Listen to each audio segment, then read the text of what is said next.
శ్రీమాత్రే నమః. మనం ఈ కార్తీక మాసంలో వీలైనన్ని ఎక్కువ కృష్ణ భక్తుల చరిత్రలు తెలుసుకున్నాం కదా. పాండురంగడ భక్తులు. ఉత్తమ ఏకాదశిలో ఒక విషయం ఉంటుంది. ఎవరైతే కార్తీక మాసంలో కృష్ణుడి గురించి తలుచుకుంటూ కృష్ణ భక్తుల గురించి చెప్పుకుంటూ ఉంటారో వాళ్ళకి 100 గోవులని దానం చేసిన ఫలితం. అది చెప్పిన వాళ్ళకి వస్తుందట, విన్న వాళ్ళకి వస్తుందట. నాతో చెప్పించేటట్లు మీరు చేశారు కాబట్టి ఆ ఫలితం కూడా మీదే. నేను ఎప్పటికీ మీకు రుణపడి ఉంటాను. ఎందుకంటే ఇంత అద్భుతమైన ఫలితాన్ని నాకు కూడా మీరు ఇచ్చారు కదా.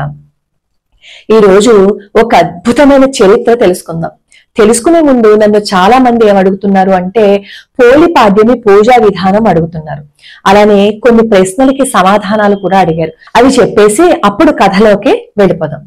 పోలిపాడ్యమి పూజా విధానం అంటే మనకి ఎంత శక్తి ఉంటుందో, అంటే మనం ఏ విధంగా చేయగలమో అలా చేస్తే సరిపోతుంది. పొద్దున్నే లేచి చక్కగా గుమ్మాలన్నీ తుడిచేసుకుని స్నానం చేసి ప్రతిరోజు మనం ఏ విధంగా అయితే దీపం పెట్టుకుంటామో నిత్య దీపారాధన అలా చేసుకోవచ్చు.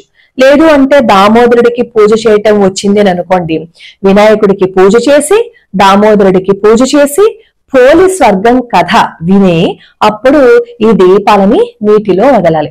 మనకి దగ్గరగా నది ఉంటే నదిలో వదలొచ్చు. నది లేని పక్షంలో తులసి కోట దగ్గర ఒక పెద్ద బేసిన్ పెట్టి అందులో మీరు దీపాలను వదలొచ్చు.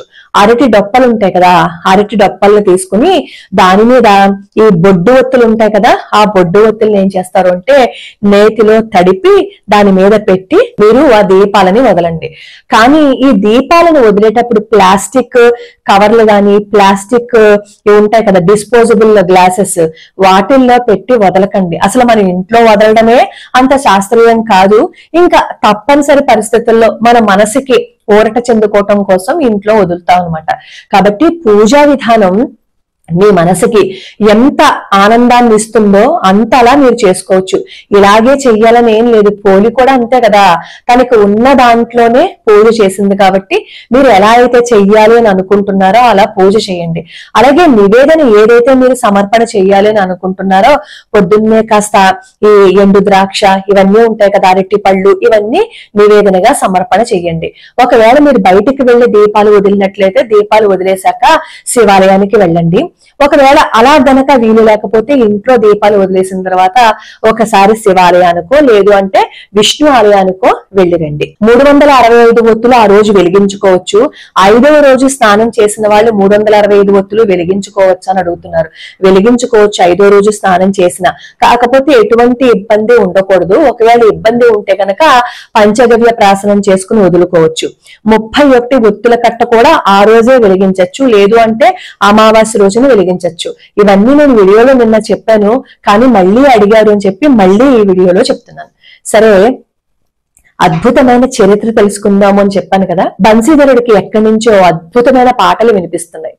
కళ్ళు నిలుముకుంటూ అబ్బా ఇంత పొద్దున్నే ఎవరబ్బా పాటలు పాడుకుంటూ వస్తున్నారని చెప్పి బయటికి వస్తాడనమాట. బయటకు వచ్చేసరికి దూరంగా మెడలో ఒక పూలదండ, చేతిలోనేమో చిరతలు, తంబూరా వాయించుకుంటూ పాటలు పాడుకుంటూ వస్తున్న వ్యక్తిని చూసి ఆశ్చర్యపోతాడు బన్సీధరుడు. ఎందుకు అంటే ఆ వచ్చిన వ్యక్తి బన్సీధరుడు తమ్ముడు నర్సి అనమాట. వెంటనే కోపంతో దగ్గరికి వెళ్ళిపోయి మళ్ళీ వేషం మార్చి వచ్చేసావా, నేను ఇంట్లోంచి బయటకు గెంటేశాను కదా, నీకేమో బ్రతకటం చేత కాదు, సోమరిలా తయారయ్యావు, ఈ వేషంతో అందరినీ మోసం చేయడానికి వచ్చావా అని చెప్పి గట్టిగా తిడతాడనమాట. అప్పుడు నర్సి అంటాడు, ఏంటన్నయ్యా ఇంకొకరిని మోసం చేసే పద్ధతి నాకు రాదు, అది నీకు కూడా తెలుసు కదా, ఎందుకు అలా అంటున్నావు అంటే నాకు తెలుసు, నువ్వు సోమరిపోతివి, భార్య పిల్లల్ని కూడా పోషించుకోలేక వాళ్ళనేమో పుట్టింట్లో వదిలేసి వెళ్ళిపోయావు అని చెప్పి గట్టిగా తిడతాడు. అప్పుడు నర్సి అంటాడు, నేనేమి అలా చేయలేదన్నయ్యా, నువ్వు నా వేషాన్ని చూసి కదా మాట్లాడుతున్నావు, ఇది నేనేమైనా అడిగానా, కృష్ణ పరమాత్మే నాకు ఇవన్నీ ఇచ్చాడు అని చెప్పి నర్సి చెప్తాడు.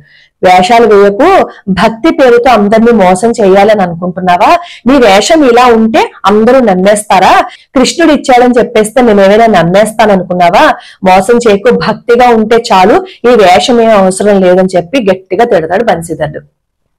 అప్పుడు నరసింహ మెహతా చెప్తాడనమాట, అన్నయ్య నేనేమి మోసం చేయటం లేదు, నిజంగానే నాకు కృష్ణుడు ఇచ్చాడు, వదిన నన్ను ఇంట్లో నుంచి బయటకు గెంటేసింది కదా, అలా బయటికి వెళ్ళినప్పుడు నేనేమో అలా అరణ్యంలోకి వెళ్ళిపోయాను, వెళ్ళిపోతే ఒక శివలింగం కనిపించింది, నాకు ఏం చెయ్యాలో తోచక ఆ శివలింగాన్ని పట్టుకుని గట్టిగా ఏడ్చాను, అప్పుడు పరమేశ్వరుడు ప్రత్యక్షమయ్యి నీకేం వరం కావాలో కోరుకో అని చెప్పి అడిగారు, అసలు వరమే కోరుకోవటం నాకు రాదు కదన్నయ్య, అందుకే ఏ వరం ఇవ్వాలో నువ్వే చెప్పు, నాకేం రాదు అని అన్నాను. అప్పుడు పరమేశ్వరుడు నన్ను చెయ్యి పట్టుకుని గోలోకానికి తీసుకువెళ్ళాడు, అప్పుడు పరమేశ్వరుడు నాతో చెప్పాడు, నువ్వు కృష్ణుడిని చూస్తే ఆనందిస్తావు కదా, అందుకే ఇక్కడికి తీసుకొచ్చానని చెప్పట పరమేశ్వరుడు. అలా నేను అక్కడ కృష్ణుడు రాధమ్మతోటి అష్టభార్యలతోటి గోపీ జనాలందరితోటి నృత్యం చేస్తుంటే చూసే భాగ్యం నాకు కలిగిందన్నయ్య, అలా చూస్తూ ఉండిపోతే ఈ లోపు నాకు ఏదో ఒక అద్భుతమైన స్పర్శ నాకు వచ్చి తగిలింది, చూసేసరికి కృష్ణ పరమాత్మ, నేనేమో కృష్ణ పరమాత్మ పాదాల మీద పడ్డాను, పడి నన్ను నీ పాదాల నుంచి దూరం చేయకు కృష్ణ, నన్ను నీ పాదాల దగ్గరే ఉండని అని చెప్పి నేను ఏడ్చాను. అప్పుడు కృష్ణ పరమాత్మ ఏం చెప్పారు అంటే, నరసి నువ్వు నా భక్తిని చాటు భూలోకంలోకి వెళ్ళి నీ బాధ్యత అదే అని నాతో చెప్పారు, అది చెప్పి ఇదిప్పుడు నువ్వు చూస్తున్నావు కదా ఈ పూలమాల చిరతలు తంబూర ఇవన్నీ నాకు కృష్ణ పరమాత్మే ఇచ్చాడు అని చెప్పి చెప్తాడనమాట. చెబితే ఈ వంశీధరుడికి కోపం వస్తుంది. కోపం వచ్చి నువ్వు ఇంకా మోసం చేయాలని ప్రయత్నిస్తున్నావు కదా, సరే నువ్వు కృష్ణుడు ఇచ్చాడని అంటున్నావు కదా, పద ఇప్పుడు నిన్ను కృష్ణుడే రక్షిస్తాడని చెప్పి తీసుకువెళ్లి లోపల గదిలో వేసేస్తాడు. వేసేసి బయట తలిపేసేస్తాడు అనమాట. తలిపేసేస్తే లోపల నుంచి నరసింహత అంటాడు, అబ్బాయి ఎంత మంచి పని చేశావో అన్నయ్య, నన్ను ఎవ్వరూ ఇబ్బంది పెట్టకుండా గదిలో పెట్టేశావు కదా, నువ్వు కూడా నాకు కృష్ణుడికి మధ్యలోకి రాకు అని ఆ గదిలో కీర్తనలు పాడుకుంటూ ఉంటాడు. అలా కీర్తనలు పాడుకుంటూ ఉంటే కొంతసేపు అయిన తర్వాత కృష్ణ పరమాత్మే ఈ నరసింహ మెహతాని బయటికి తీసుకొచ్చేస్తారు. అప్పుడు ఈ బన్సీధరుడికి అనుమానం వస్తుంది, అదేంటి నేను లోపల పెట్టి కలిపేసేసాను కదా, నువ్వు బయటికి ఎలా వచ్చావు అంటే, నేను చెప్పాను కదన్నయ్య కృష్ణ పరమాత్మ నన్ను బయటికి తీసుకొచ్చాడు అని చెప్పి అంటాడు. ఈ లోపు భార్య పిల్లలు వస్తారు. అసలు జరిగింది ఏంటంటే, గుజరాత్ రాష్ట్రంలో జునాగఢ్ లో దామోదర దాసు లక్ష్మీ గౌరికి ఇద్దరు పిల్లలు ఉంటారనమాట. వాళ్ళలో బన్సీధరుడేమో పెద్దవాడు, నరసింహ మెహతా ఏమో చిన్నవాడు. నరసింహ మెహతాకి 5 సంవత్సరాల వయసు రాగానే పాపం తల్లిదండ్రులు చనిపోతే వాళ్ళ మేనత్త నరసింహ మెహతాని పెంచుతుంది. నరసింహ మెహతాకి 5 ఏళ్ళు వచ్చినా సరే మాటలు రావు. మాటలు రాకపోతే ఏం చేస్తుందంటే వాళ్ళ మేనత్త ఒకసారి అక్కడ రథయాత్ర జరుగుతుందనమాట. ఆ రథయాత్రలో ఒక సాధువు కూడా కనిపిస్తాడు వీళ్ళ మేనత్తకి. అప్పుడు ఆ మేనత్త ఏం చేస్తుందంటే సాధువు దగ్గర తీసుకువెళ్లి, మా నర్సికి మాటలు రావు, మీరే ఏదైనా చెయ్యండి అని చెప్పి అడిగినప్పుడు ఆ సాధువు ఏమంటారు అంటే నర్సి దగ్గరకు వచ్చి రాధేశ్యామ్ అను అని చెప్పి నాలిక తెరిపించి నోటి మీద రాధేశ్యామ్ అని చెప్పి రాస్తారు. అలా రాయంగానే నరసింహ మెహతా రాధే రాధే రాధే అనుకుంటూ ఉంటారనమాట. అప్పుడు నరసింహ మెహతాకి ఆయన చెప్తారు, 24 గంటలు ఈ నామస్మరణ నువ్వు చేసుకో అని. ఆ దృశ్యం చూసిన మేనత్త ఎంతో సంతోషంతో నర్సిని తీసుకుని ఇంటికి వచ్చేస్తుంది. అలా నర్సి ఏం చేస్తారు అంటే చిన్నప్పటి నుంచి రాధేశ్యామ్ రాధేశ్యామ్ అని అనుకుంటూ పాండురంగల మీద ఆయన ధ్యాసని పెట్టేస్తారు. అందరి పిల్లల్లాగే బయటకు వెళ్లి ఆడుకోవడము, అందరితో కలిసి ఉండడము ఇవేం చేసేవారు కాదు. ఎంతసేపు భగవద్ ధ్యానమే, ఎంతసేపు ఆయనకి భగవంతుడి మీద దృష్టి తప్ప ఇంకోటి ఉండేది కాదనమాట. ఈ నరసింహ మెహతాకి ఏమో 15 సంవత్సరాలు వచ్చాయి. 15 సంవత్సరాలు వస్తే పెళ్లి చేస్తారు. పెళ్లి చేస్తే అయినా సరే మార్పు వస్తుందేమో అని చెప్పి పెళ్లి చేసినా మార్పు రాదు. అప్పుడు ఈ బన్సీధరుడు ఏం చేస్తాడు అంటే నరసింహ మెహతాని ఒక ఉద్యోగంలో నియమిస్తాడనమాట. ఉద్యోగంలోకి చేరతాడు నరసింహ మెహతా. అక్కడ కాపలాదారుడిగా చేరతారనమాట.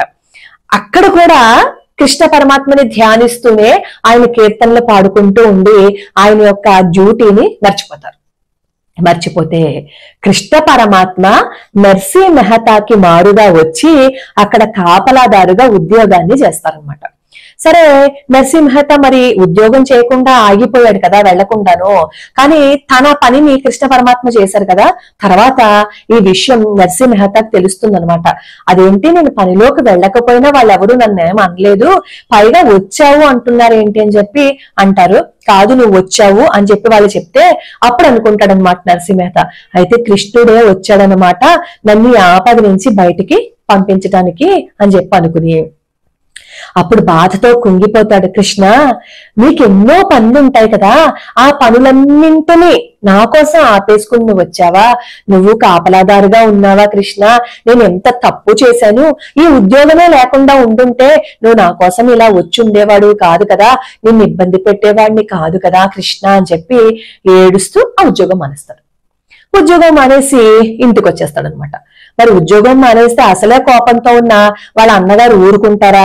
ఆ అన్నగారును ఈ భార్య ఏం చేస్తారు అంటే నరసింహతని తిట్టి, నువ్వు అసలు ఇంట్లోంచి వెళ్ళిపో, నువ్వు వెళ్ళిపోతే తప్ప మాకు మనశ్శాంతిగా ఉండదు అని చెప్పి బయటికి అప్పుడు గెంటేశారనమాట నరసింహతని.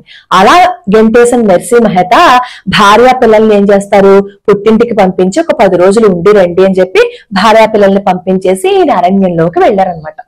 అది జరిగిన సంఘటన. ఇప్పుడు లోపల బంధించేశారు కదా ఈ నరసింహతని, ఈ బన్సీవరుడు బయటకు వచ్చేసారు కదా నరసింహత. సరిగ్గా అదే సమయానికి భార్య పిల్లలు కూడా ఈ నరసింహతని చూడడానికి వస్తారు. వస్తే వదిన చెప్తుంది, నీ మాయలు మర్మాలు ఇక్కడేం పని చేయవు, నువ్వు కష్టపడి బ్రతుకుతావో ఏం చేస్తావో చెయ్యి, నిన్ను మేపటం మా వల్ల కాదు అని చెప్పి పాపం చాలా మాటలు మాట్లాడేసి తోసేస్తుంది. అప్పుడేమో భార్యను ఈ ఇద్దరు పిల్లలు ఏం చేస్తారు అంటే నరసింహతతో పాటుగా వేరే చోట ఒక ఇల్లు అద్దెకి తీసుకుంటారు.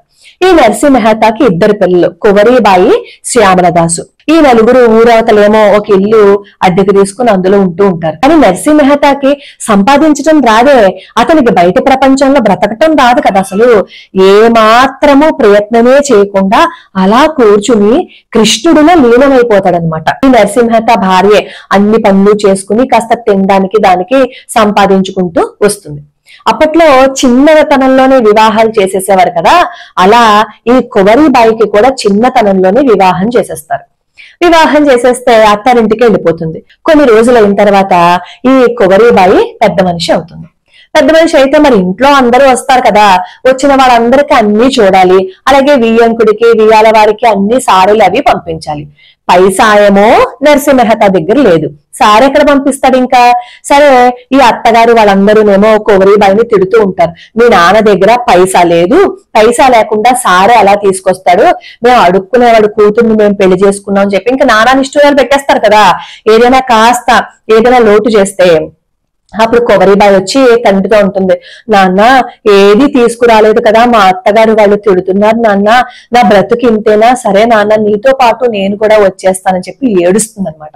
అప్పుడు ఈ నరసింహత ఏం చేస్తారు అంటే వియ్యంకుడి దగ్గరికి వెళ్ళి, మీకు ఏం కావాలి అవన్నీ లిస్టు రాసి ఇవ్వండి, నేను తెచ్చేస్తాను అంటే వియ్యంకుడు అంటాడు, చిడతలు కొట్టుకుంటూ నువ్వు కూర్చుని పాటలు పాడుకుంటూ ఉండే నువ్వు మాకు సారి తీసుకొస్తావా, వెళ్ళవయ్యా వెళ్ళు అని చెప్పి వెటకారం చేస్తారనమాట.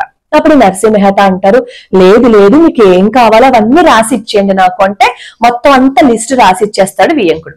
ఇచ్చేసిన తర్వాత ఈ నరసింహత అంటారు, మీరు ఇదంతా ఇచ్చారు కదా, ఇంకా మర్చిపోయారేమో ఏవైనాను, అది కూడా రాసేయండి అని చెప్పి మళ్ళీ ఆ కాగితం వాళ్ళకి ఇస్తే వెటకారంగా వియ్యంకుడు ఏం చేస్తాడు అంటే కింద గుండురాయి కూడా కావాలి అని చెప్పి రాస్తారనమాట. సరే, ఆ కాగితాన్ని పట్టుకుని అలా నడుచుకుంటూ వెళ్తే అక్కడ పాండురంగడి ఆలయం కనిపిస్తుంది. ఆ పాండురంగడి ఆలయంలోకి వెళ్లి ఈ నరసింహత అప్పుడు కూడా కీర్తనలే చేస్తున్నారు తప్ప తనకి వచ్చిన బాధ గాని కువరీబాయికి ఇవ్వాల్సిన సారీ గురించి కానీ ఏం మాట్లాడలేదు. అలాగా కీర్తనలు చేస్తూ పాండురంగడి పాదాల మీద పడి అలా నిద్రపోతారనమాట. అలా నిద్రపోతే కృష్ణ పరమాత్మ ఊరుకుంటారా చెప్పండి? ఎప్పుడైతే ఆయన పాదాలు పట్టుకుని కృష్ణ నువ్వు తప్ప నాకు ఇంకెవరూ లేరు అని శరణాగతి చేస్తామో కృష్ణుడు మన కోసం వచ్చి తీరతాడు. పాండురంగడు మనల్ని ఎప్పుడు ఆదుకుంటాడు మనం అలా పాదాలు పట్టుకుంటే. వెంటనే కృష్ణ పరమాత్మ ఏం చేస్తారంటే ఒక బండి నిండా వాళ్ళు రాసిన సరుకులన్నీ బండిలో పెట్టేసి ఒక గుండురాయి కూడా వాళ్ళు అడిగారు కదా, ఆ గుండురాయిని కూడా బండిలో పెట్టుకుని వాళ్ళ ఇంటికి తీసుకెళ్తారనమాట. తీసుకువెళ్లి ఎవరుంది లోపల అని చెప్పి పిలుస్తారు. లోపల నుంచేమో వియ్యంకుడు వియ్యపురాలు కువరీబాయి వస్తారు. ఇదిగో నేను నరసి సేవకుణ్ణి, మీకోసం ఇవన్నీ పంపించాడు నరసి, మళ్ళీ వెనకాలే వస్తారు, ఇదిగో మీరు అడిగిన గుండురాయి కూడా ఇక్కడే ఉంది సుమా అని చెప్పి ఆ బండిలో ఉన్న సరుకులన్నీ వాళ్ళకి అప్పచెప్తారు. అప్పుడు సిగ్గుపడతాడనమాట వియ్యంకుడు. అయ్యో నేను నరసింహతాని ఇలా అన్నానా అని చెప్పి అనుకుని అసలు ఇంతకీ మా నరసింహడి నరసి లేకుండా ఇవన్నీ నువ్వెలా తీసుకొచ్చావు అని అడిగితే కృష్ణ పరమాత్మ నవ్వుకుంటాడు. ఓహో, ఒక్కొక్క క్షణానికి ఒక్కొక్కలా మాట్లాడతారనమాట. సరుకులు లేనప్పుడేమో నరసింహతాన్ని గెంటేశారు, ఇప్పుడు అన్ని తెచ్చేసరికి ఏమో నరసి గుర్తుకొచ్చాడా అని, అదిగో ఆ పాండురంగ ఆలయంలో ఉన్నారు, రండి తీసుకువెళ్తానని చెప్పి కృష్ణ పరమాత్మ వీళ్ళని తీసుకువెళ్తారు. కృష్ణ పరమాత్మ అదృశ్యమైపోతాడు. అక్కడ వియ్యంకుడు ఏం చేస్తారు అంటే పాండురంగుడి పాదాల మీద పడున్న నరసింహతాన్ని నిద్ర లేపుతారు. వెంటనే నిద్ర లేచి నరసింహత వియ్యంకుడు చూసి, అయ్యా నన్ను క్షమించండి, నేను అలా నిద్రపోయాను, ఒక్క 4 రోజులు సమయం ఇవ్వండి, నేను అన్ని తెచ్చిచ్చేస్తాను, నా పిల్లని మాత్రం మీరు బాధ పెట్టకండి అయ్యా అని చెప్పి బతిమాలుకుంటాడు. వెంటనే వియ్యంకుడు అంటాడు, అదేంటి నీ సేవకుడని ఎవరో మాకేమో బండి నిండా సామాన్లు తెచ్చిచ్చారు కదా, నువ్వు ఇలా మాట్లాడతావేంటి అని చెప్పంటే బయటకు వచ్చి చూసేసరికి బండి నిండా సామాన్లు కనిపిస్తాయి. అప్పుడు ఏడుస్తాడు నరసింహత, కృష్ణ నా కోసం ఇదంతా చేశావా, నాకేం అర్హత ఉందని అయ్యా చేశావు, నోరు తెరిచి అడగక ముందే ఇవన్నీ చేశావు, ఎందుకయ్యా నా కోసం ఎంత కష్టపడి వచ్చావు, అక్కడ కూడా తెలుసా నా కోసం ఎందుకు కష్టపడ్డావు, నా కోసం ఎందుకు ఇంత దూరం వచ్చావు అని అడిగారే తప్ప నా కోసం భలేగా చేశావే అని అడగలేదు.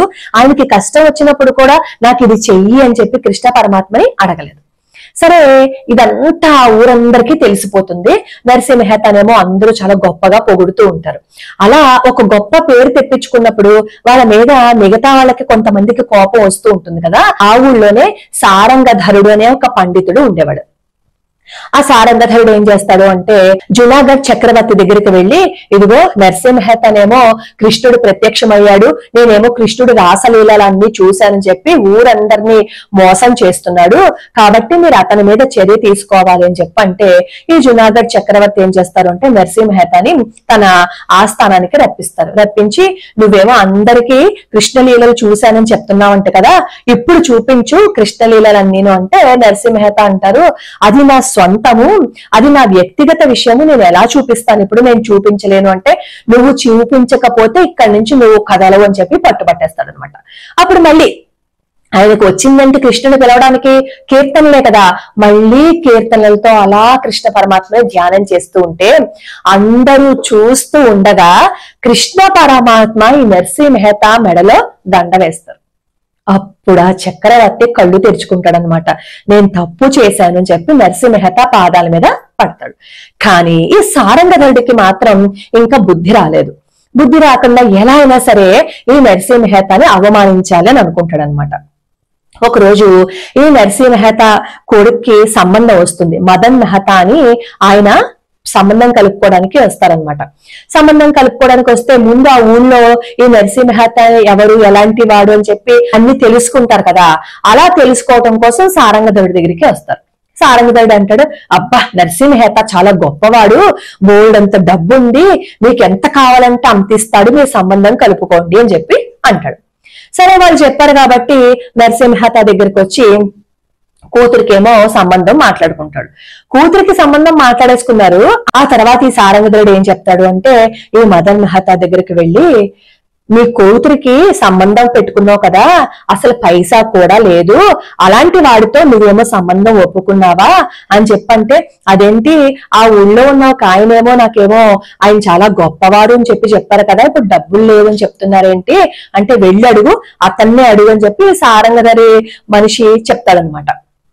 అప్పుడేమో ఈ మదన్ మెహతా మళ్ళీ నరసింహత దగ్గరికి వచ్చి, నువ్వు కరెక్ట్ గా 4 రోజుల్లో నీ బంధుమిత్రులను చూపిస్తూ సారి తీసుకుని వస్తేనే నీ కొడుక్కి ఇచ్చి నేను పెళ్లి చేస్తాను నా కూతుర్ని అంటాడు. నరసింహత తన దగ్గర ఒక్క పైసా కూడా లేదు కదా, అసలు పైసా ఉందని తనేం చెప్పుకోలేదు. ఆ మదన్ మెహతా వచ్చాడు, మాట్లాడాడు, పెళ్లి చేసుకుంటామని అన్నాడు కొడుకు శ్యామల్ దాస్ కి. సరే చేసుకోమని చెప్పి అంటాడు నరసింహత, అంతవరకే తనకి. కానీ ఇక్కడ ఈ లోపాయకారకంగా పనిచేస్తున్నారు కదా, వీళ్ళు మాత్రం కుట్ర పన్నారనమాట, ఎలా అయినా సరే నరసింహతను అవమానించాలని. పాపం నరసింహత భార్య బాధపడుతుంది, మన దగ్గర పైసా కూడా లేదు కదా, ఆయనే సంబంధం వచ్చి కుదుర్చుకున్నారు కదా, ఇప్పుడు ఎలాగా అని. సరే, ఈ నరసింహత మొత్తం భారం అంతా కృష్ణుడి మీద వదిలేశాడు. వదిలేసి ఆయన ఏ రోజైతే రమ్మని చెప్పారో ఆ రోజున నరసింహత, భార్య, కువరీబాయి, శ్యామలదాసు, వీళ్ళు 4 ఈ తంబూరా పట్టుకుని పాటలు పాడుకుంటూ నరసింహత ముందు వెళ్తూ ఉంటే ఊరి పులిమేరలు దాటారో లేదో కృష్ణ పరమాత్మ అష్టభార్యలు, రాధాదేవి, గోపికలు అందరూ కూడా కృష్ణ పరమాత్మతో పాటుగా అందరూ భూలోకానికి వచ్చేసి ఈ నర్సీ మెహతా వెనకాల వచ్చేసారు. ఈ నర్సీ మెహతాకు అర్థం కావట్లేదు, ఉన్నట్టుండి ఇంత జనం వచ్చేసారేంటబ్బా అని. కృష్ణ పరమాత్మ ఏం చేశారు అంటే ఈ మదన్ మెహతా ఇంటికి వెళ్లి ముందుగా, ఇదిగో మా నర్సీ వస్తున్నాడు, జనాలందరినీ తీసుకుని వస్తున్నారు, మీరేమో అడిగారు కదా, సారే అవన్నీ అడిగారు కదా, అందరితో వస్తున్నాడు అని చెప్పి సిద్ధంగా ఉండండి అని చెప్పి చెప్తారు. చెప్పి కృష్ణ పరమాత్మ అదృశ్యమైపోతారు. ఈ గోపికలు అందరు ఇంకా అక్కడే ఉంటారు కదా నరసింహ మెహతా దగ్గర. వీళ్ళందరితో పాటుగా ఈ మదన్ మెహతా దగ్గరికి వెళ్ళేసరికి మదన్ మెహతా వీళ్ళందరినీ చూసి ఆశ్చర్యపోతాడు. ఇంత జనము, ఇంత అద్భుతమైన పరివారము ఉందా నరసింహ మెహతాకి, అలాంటి నరసింహ మెహతానా నేను అపార్థం చేసుకున్నాను అని చెప్పి నరసింహ మెహతా కాళ్ళ మీద పడిపోతాడు మదన్ మెహతా. సరే, ఎట్టకేలకు కొడుకు వివాహం జరిగిపోతుంది. అప్పుడు తెలుస్తుంది తన కోసం గోలోకమంతా కదిలి వచ్చేసింది అని. ఇలాంటి అద్భుతాలు ఎన్ని జరిగాయో నరసింహ మెహతా చరిత్రలో. నరసింహ మెహతా చరిత్రే ఒక 350 పేజీలో 250 పేజీలో ఉంటుంది తెలుసా. అన్ని అద్భుతాలు జరిగాయి. ఇవన్నీ విన్నప్పుడు మనకి ఏమనిపిస్తుంది అంటే కృష్ణ పరమాత్మ ఎక్కడైనా వచ్చేస్తాడా? ఇవన్నీ కట్టు కథలు అంటారు. కట్టు కథలు కల్పితాలు కావు. చంద్రభాగా తరంగాలలో ఈయన కూడా ఒక పాండురంగడి భక్తుడు. నిష్కల్మషమైన మనస్సు ఉంటే భగవంతుడు మన కోసం దిగి వచ్చేస్తాడు అనడానికి ఈ నరసింహ మెహతా చరిత్ర మాత్రమే కాదు, పాండురంగడి భక్తుల చరిత్రలు మనకి కళ్ళు తెరిపిస్తాయి. అవన్నీ వింటున్నాము అని అనుకోండి, మనం మన ప్రవర్తనని మార్చుకోగలుగుతాం. ఇప్పుడు పోలి పాడ్యంలో పోలి ఏం చేసింది చెప్పండి? ఆవిడకి ఏదైనా సిరి సంపదలు ఉన్నాయా? ఉన్న దాంట్లోనే భగవంతుడికి పూజ చేసింది, భగవద్ ధ్యానం చేసింది. మనం ధర్మం తప్పకుండా, ఇంకొకరిని బాధ పెట్టకుండా, మనం ఎప్పుడు మంచే మాట్లాడుతూ సత్యాన్నే పలుకుతూ ఉంటే భగవంతుడికి కావాల్సిందే. ఎన్ని పూలు పెట్టి పూజ చేశావా భగవంతుడు చూడడు. ఈ చరిత్రలో కూడా చూడండి, పరమేశ్వరుడు ప్రత్యక్షమై ఆయన్ని గోలోకానికి తీసుకువెళ్లారు. అప్పుడైనా మనకు అర్థం అవ్వాలి కదా శివకేశవులకి భేదం లేదు అని. శివుడు వేరు, కృష్ణుడు వేరు, శివుడు వేరు, విష్ణువు వేరు అని చెప్పి కొట్టుకుని చచ్చిపోతూ ఉంటాం కదా. అలాంటి వాళ్ళందరికీ ఈ కథ ఒక కనువిప్పు. ఇలా మనం కృష్ణ పరమాత్మ పాదాలు పట్టుకున్నాము అంటే, కృష్ణుడే కాదు, మీరు ఎవరిని అయితే ఆరాధించాలి అని అనుకుంటున్నారో వాళ్ళ పాదాలు పట్టుకున్నాము అని అనుకోండి, మనం జీవితంలో దేనికి వెనక్కి తిరగవలసిన అవసరమే లేదు. మనం చేయవలసింది ఏంటంటే సత్యం మాట్లాడుతూ ధర్మం తప్పకుండా, ఇంకొకరిని ఏడిపించకుండా, బాధ పెట్టకుండా ఉండాలి. అలా బాధ పెట్టకుండా ఉంది కాబట్టే పోలిని దేవతలు వచ్చి స్వర్గానికి తీసుకువెళ్లారు. వాళ్ళ అత్తగారు వాళ్ళు అన్ని పూజలు చేసినా వాళ్ళందరినీ తీసుకెళ్లారా? పోలిని మాత్రమే ఎందుకు తీసుకెళ్లారు? నిష్కల్మషమైన భక్తి మనకి ఉండాలి. మనం ఏం చేస్తాం, ఈ రోజు ఒక అద్భుతమైన చరిత్ర తెలుసుకుని ఇంకొక చోటకి వెళ్లి లేనిపోని మాటలు మాట్లాడుతూ బురద జల్లే ప్రయత్నం చేస్తాం. ఆ బురద మనం యువతలాల మీద జల్లుతున్నాము అని అనుకుంటున్నాం కానీ ఆ జల్లిన బురద తిరిగి వచ్చి మనల్ని అంటుకుంటోంది, మనల్ని కర్మలో పడేస్తోంది, చెడు కర్మలో పడేస్తోందని మనకి అర్థం అవ్వట్లేదు. అది అర్థం అయ్యేసరికి పరిస్థితి చేయి దాటిపోతుంది. ఇది ఈ అద్భుతమైన చరిత్ర తెలుసుకున్నారు కదా. ఇంకా ఈయన జీవితంలో ఎన్నో లీలలు ఉన్నాయి. ప్రతి క్షణం కృష్ణ పరమాత్మ వెన్నంటూ ఉన్నారు నరసింహ మెహతాకి. ఈసారి మళ్ళీ సమయం వచ్చినప్పుడు మిగతా విశేషాలన్నీ తెలుసుకుందాం. సరే, నన్ను చాలా మంది అడుగుతున్నది ఏంటంటే పాత బట్టలు ఎవరికైనా ఇవ్వచ్చా? శుభ్రంగా ఇవ్వచ్చు పాత బట్టలు, ఎటువంటి అభ్యంతరము లేదు. కాకపోతే ఆ ఇచ్చే బట్టలు ఏం చేయాలంటే శుభ్రంగా ఉతికి చిరుగులు ఏవైనా ఉంటే కుట్టి అప్పుడు ఇవ్వండి.